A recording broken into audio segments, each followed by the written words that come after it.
4 గంటలకు డ్యూటీకెళ్ళాలిరా అంటే 5 తక్కువ 4కి ఇంటికొచ్చాడు. ఇంటికొచ్చి పదరా పూరి వెళ్దాం అన్నాడు. సడన్‌గా పూరి ఏంటంటే అయితే నీ బండి ఇవ్వు అన్నాడు. నా బండి ఇచ్చి కానీ పూరి వెళ్ళడం బెటర్ అని పదని బయలుదేరా.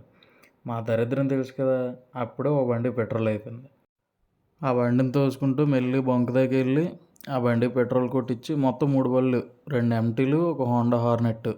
నాకు ఇది నా బండి. దీనికి ఫుల్ ట్యాంక్ కొట్టించి ఆల్మోస్ట్ సంవత్సరం అయిపోయింది. ట్యాంక్ ఫుల్గా ఆయిల్ చూస్తే చాలా హ్యాపీగా అనిపిస్తుంది. ఇంకా అది అయిపోయింది. మీటర్ చూసి ఆ పాయింట్లు చూడు ఫుల్గా వచ్చేసరికి కళ్ళు అలా నిండిపోయి ఇంక అలా స్టార్ట్ అయ్యాం మెల్లిగా. మా వాడు ఏదో చెప్తున్నాడు వినేసి అందరం జాగ్రత్తగా వెళ్ళి జాగ్రత్తగా వచ్చేయాలి, life is unpredictable, enjoy the moment, జిందగీ జీనేకి వెళ్ళియే కానా కానేకి వెళ్ళియే అని ఏదో చెప్తున్నాడు. అదంతా వినేసి ఒక్కొక్క బండి స్టార్ట్ చేసాం. మధ్యలో ఉన్నాడు సీన్ గడు, ఆ చివరిన ఉన్నాడు డానీ గడు, ఫస్ట్ వెళ్ళిపోతున్నాడు అశోక్ గడు, ఆ చెయ్యి చెప్తున్నాడు రెడ్ గడు. ఈడు బండి తీసాక ఈడు బండి నేను ఎక్కాను. నా బండి నాకు డ్రైవింగ్కి ఇవ్వరంటే ఇవ్వట్లేదు ఇటు. సరే ఇంకా అలా చూసుకొని స్టార్ట్ అయ్యాము. నెక్స్ట్ స్టాప్ వచ్చి మడపం టోల్గేట్ అనుకున్నాం. వెళ్తేనే చీకటి అయిపోయింది. మడపం టోల్గేట్ దగ్గర ఒక హనుమాన్ స్టాచ్యూ ఉంటుంది చూడండి, ఇదే హనుమాన్ స్టాచ్యూ. చాలా బాగుంది నైట్ టైము. ఇంకా టోల్గేట్ దాటిన తర్వాత టీకి ఆగాం. టీకి ఆగి అందరం టీ తాగుతుంటే మా సీనిగాడేమో బజ్జీలు తింటాను అన్నాడు. ఈడు బజ్జీలు తింటే 40 బజ్జీలు ఎక్కడ తినేస్తాడని భయపడిపోయి స్టార్ట్ అయిపోయాం. Next stop Berhampur friend room. ఆడేంటంటే నైట్ ఫుడ్ అరేంజ్ చేశాడు మాకు. ఆ ఫుడ్ అదంతా అక్కడ తినేసి ఇక వచ్చేసాం రూమ్కి. రూమ్లోకి వెళ్ళి బళ్ళు బయట పెట్టేసాం. ఆ గేట్కి ఏమో తాళం పోయిందంట.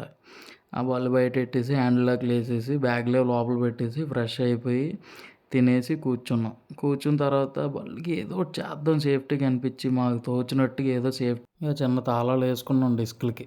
ఈ బండికి ఒక తాళం, ఆ బండికి ఒక తాళం. ఏదో మా ఆనందంగానే పట్టుకెళ్ళిపోవాలనుకుంటే వ్యాన్ ఆఫీస్ 3 బళ్ళు ఒక దాంట్లో వేసుకుని ఒకటి పట్టుకెళ్ళిపోలేడా. Self satisfaction. తెల్లవారు 4 గంటలు లేచి బయలుదేరదాం అనుకున్నాం. అనుకున్నట్టుగానే తెల్లవారు 9 గంటలు లేచి బయలుదేరాం. తెలిసిందే కదా కుర్రోళ్ళతోటి.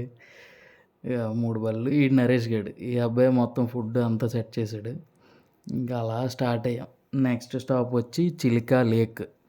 ఆ లేక్లో బోట్ మీద బళ్ళు ఎక్కించి అవతల ఒడ్డుకి వెళ్ళాలన్నమాట.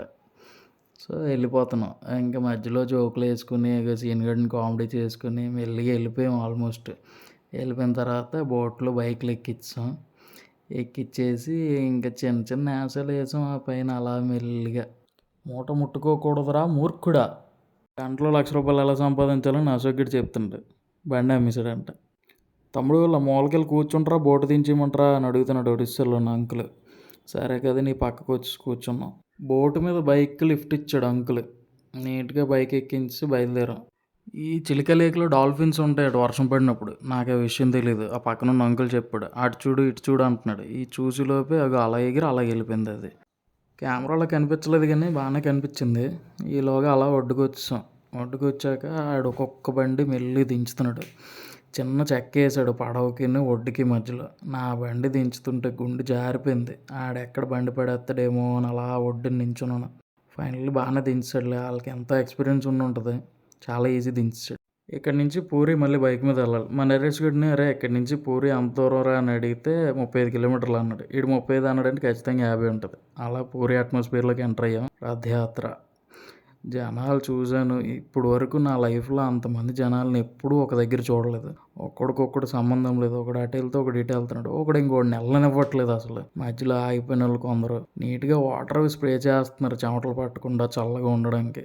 ఏర్పాట్లన్నీ చాలా బాగా చేశారు. జై జగన్నాథ్ అనుకుంటే అలా ముందుకెళ్ళిపోయాం. ఫోన్ కానీ మనిషి కానీ కింద పడ్డామని మరి దొరకం. చిన్నప్పటి నుంచి యూట్యూబ్లో వాళ్ళు వీళ్ళు చెప్తుంటే వింటాం కదా జగన్నాథ గోపురం అని. ఆ దూరంగా కనిపిస్తుంది ఒక ఇంచుమించుగా 500 మీటర్స్ అలాగా. ఇంకా కింద జనాల్లో ఉంటే కష్టం కదా అని చెప్పి పక్కన ఉన్న గుడిలోకి వచ్చాం. ఆ గుడి పైనుంచి ఒక ఆయన పిలిచాడు మమ్మల్ని వైట్ డ్రెస్ వేసుకొని పైకి వచ్చేయండి అని చెప్పి. ఇంకా ఆ రోజుకి ఆయనే మాకు దేవుడిలా కనిపించాడు. పైకి ఎక్కేసాం. పైనుంచి చూస్తున్నాం ఎప్పుడు స్టార్ట్ అవుద్దా రథయాత్ర అని. కింద ఫుల్ జనాలు, మధ్యలో చిన్న వే అనమాట. ఏదైనా ప్రాబ్లం అయితే మాత్రం అంబులెన్స్కి వే ఇచ్చి ఎక్కడికక్కడ తీసుకెళ్ళిపోతున్నారు అనమాట. జనాలను క్లియర్ చేస్తున్నారు. ఫైనల్లీ మేము అనుకున్న మూమెంట్ అయితే వచ్చింది. రథం మా దగ్గరలోకి వచ్చింది. 200 మీటర్ల ముందు వరకు ఒకటే తాడు. జనాలు, కామన్ పీపుల్, పోలీసులు అందరూ కష్టపడి రథాన్ని లాగుతున్నారు. రథం కదులుతుంది. జగన్నాథ రథానికి ఉన్న గుర్రాలు అదురుతున్నాయి. ఇంకా ఆ సౌండ్కి గూస్ బంప్స్, హార్ట్ బీట్ పెరిగిపోతుంది. కళ్ళలో నీళ్ళు వచ్చేస్తున్నాయి. ఏం మాట్లాడాలి, ఏం చెప్పాలి, ఏం అర్థం అవట్లేదు. కానీ లిటరల్గా ఎంజాయ్ చేస్తున్నాం ఆ మూమెంట్ని. ఇంకా అదే ఆనందంలో కిందకొచ్చి ఆ గుడిలో ఉన్న దేవుడిని దర్శించుకొని ఏదో తెలియని చిన్న ఆనందంతో మెల్లిగా ఇంటికి బయలుదేరిపోయి సేఫ్గా భోగపురం రీచ్ అయిపోయాం.